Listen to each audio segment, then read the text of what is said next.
بسم الله الرحمن الرحیم. د وخت زه موجود یم په صوابیر ایریا دا انټرچینج دی اخري دی نه پس پنجاب سټارټ کیږي دلته درنه سټارټ ده. دلته ما دا یو شو کړو چې دلته لیډرشپ نشته، دلته صرف د پی ټي آی هغه کارکونان دي کوم چې د عمران خان سره مینه لري، عمران خان دپاره راغلي دي.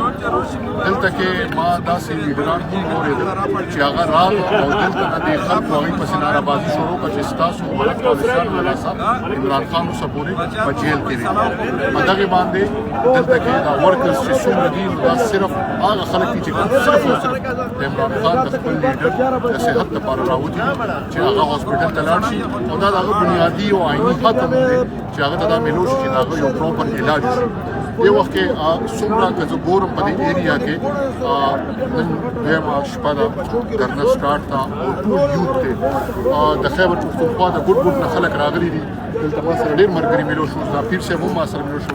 دا د دین نه راغلي، داسې د پاکستان د خیبر پښتونخوا د ګوټ ګوټ نه خلک راغلي دي صرف دې لپاره چې موږ به تر هغه پورې درنه ورکوو چې تر څو پورې عمران خان هاسپټل ته تللی وي، هغه پراپر علاج نه شروع شوی او د دې چې کوم ډیمانډز دي چې هغه نه پوره شوی. او د ټولو نه غټه خبره دا ده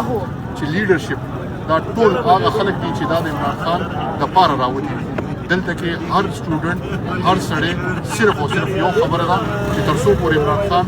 علاج له نی بوتلې تر هغې پورې به دا روډ موږ نه کولاو.